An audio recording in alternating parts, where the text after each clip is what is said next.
In the morning Konstantin Levin left Moscow, and towards evening he reached home. On the journey in the train he talked to his neighbors about politics and the new railways, and, just as in Moscow, he was overcome by a sense of confusion of ideas, dissatisfaction with himself, shame of something or other.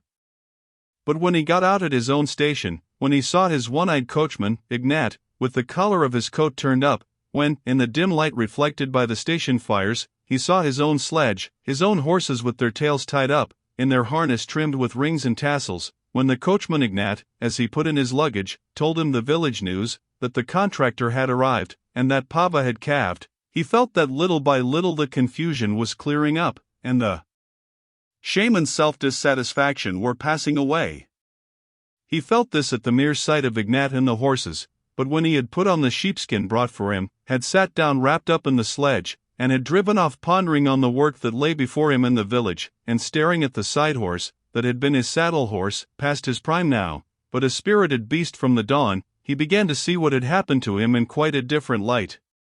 He felt himself, and did not want to be anyone else. All he wanted now was to be better than before. In the first place he resolved that from that day he would give up hoping for any extraordinary happiness, such as marriage must have given him, and consequently he would not so disdain what he really had. Secondly, he would never again let himself give way to low passion, the memory of which had so tortured him when he had been making up his mind to make an offer. Then, remembering his brother Nikolai, he resolved to himself that he would never allow himself to forget him, that he would follow him up, and not lose sight of him, so as to be ready to help when things should go ill with him. And that would be soon, he felt. Then, too, his brother's talk of communism, which he had treated so lightly at the time, now made him think. He considered a revolution in economic conditions nonsense. But he always felt the injustice of his own abundance in comparison with the poverty of the peasants, and now he determined that so as to feel quite in the right, though he had worked hard and lived by no means luxuriously before, he would now work still harder, and would allow himself even less luxury. And all this seemed to him so easy a conquest over himself that he spent the whole drive in the pleasantest daydreams. With a resolute feeling of hope and a new, better life, he reached home before 9 o'clock at night. The snow of the little quadrangle before the house was lit up by a light in the bedroom windows of his old nurse, Agafia Mihailovna, who performed the duties of housekeeper in his house. She was not yet asleep. Kuzma, waked up by her, came sidling sleepily out onto the steps. A setter bitch, Laska, ran out too, almost upsetting Kuzma, and whining, turned round about Levin's knees, jumping up and longing, but not daring, to put her forepaws on his chest. "You're soon back again, sir," said Agafia Mihailovna. "I got tired of it, Agafia Mihailovna. With friends, one is well, but at home, one is better," he answered, and went into his study. The study was slowly lit up as the candle was brought in. The familiar details came out: the stag's horns, the bookshelves, the looking-glass, the stove with its ventilator, which had long wanted mending, his father's sofa, a large table, on the table an open book, a broken ashtray, a manuscript book with his handwriting. As he saw all this, there came over him for an instant a doubt of the possibility of arranging the new life, of which he had been dreaming on the road. All these traces of his life seemed to clutch him, and to say to him, "No, you're not going to get away from us, and you're not going to be different, but you're going to be the same as you've always been, with doubts, everlasting dissatisfaction with yourself, vain efforts to amend, and falls, and everlasting expectation of a happiness which you won't get, and which isn't possible for you." This the thing said to him, but another voice in his heart was telling him that he must not fall under the sway of the past, and that one can do anything with oneself.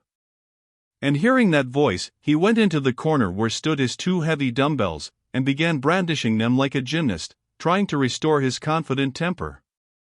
There was a creak of steps at the door. He hastily put down the dumbbells.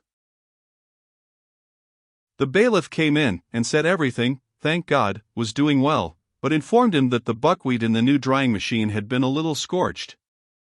This piece of news irritated Levin. The new drying machine had been constructed and partly invented by Levin.